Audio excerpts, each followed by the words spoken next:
So what he did, under the strict laboratory conditions, both in Germany and America, I should say, he did these experiments. The involuntary control of the heart.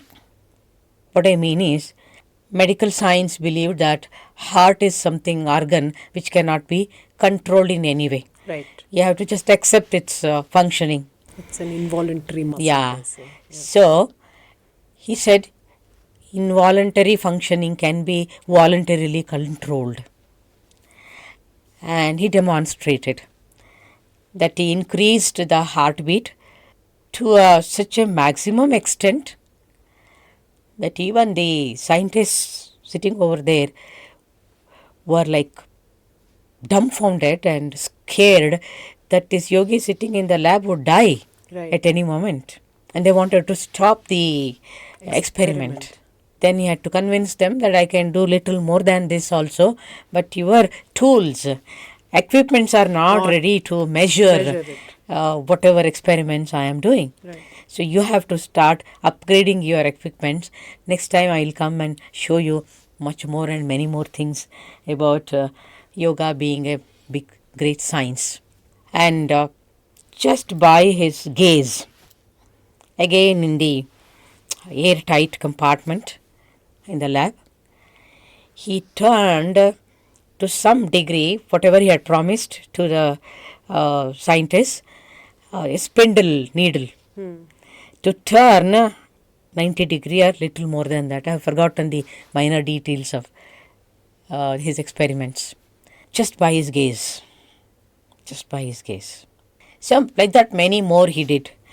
And after we became his direct disciples of Swami Rama, we invited him to Bengaluru.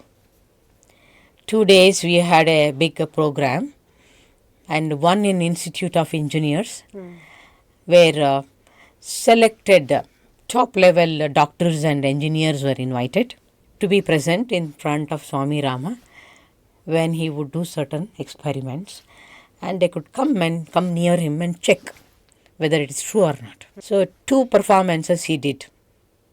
With our own eyes we have seen. It was a gathering, morning session. It was a gathering of about 200-250 doctors and scientists. So the first one he did was shifting the temperature of the body at will. So first he called one of the doctors to measure his temperature. Separately the right part of the body, and then separately left part of the body. Then they did that, and then he asked the audience, which was a congregation of doctors and engineers, how much temperature you want me to increase, on which side. They gave their choices, preferences. He demonstrated everything, and then again they came and checked. Whereas perhaps the left side was totally cool and very cold, 2 extremes, like a fridge. The right was bouncing and vibrating with that warmth and vibrations. This was one, experiment which kept the audience spellbound. There was dead silence. The second one is much more amazing, I would say. So he said, I have done this experiment as an introduction, he said, in the States, and proved to the psychologists and other medical science people that many of the diseases are psychosomatic. See, in Yoga Shastra, scriptures which are more than 10,000 years old, there all these truths are written. Right. And the practical implications, how it can be demonstrated, everything is very clear in those scriptures. Yeah. That, for example, most of the diseases are psychosomatic. But at that point of time, medical science was not willing to accept. It used to say, illness is only meant at the level of physical body. The body. It doesn't have a direct connection to your emotions and thought processes and all that. So his experiments, which proved that most of the diseases are psychosomatic, was a wonderful contribution to the field of psychology and psychiatry.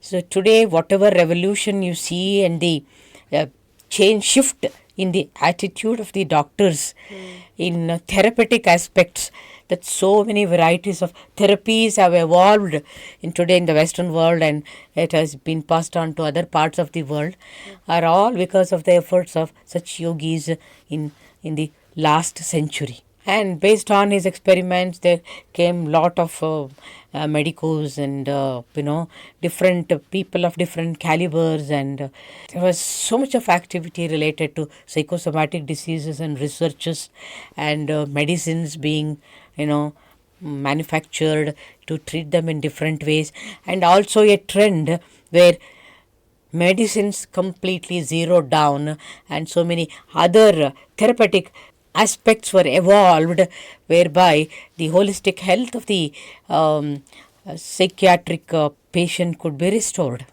So he explained a little bit what this psychosomatic disease is. In Upanishads, our ancient texts, it said, what is mind? Mind has been defined as Adi Ja Vyadhi. Adi Ja Vyadhi. Such a short aphorism.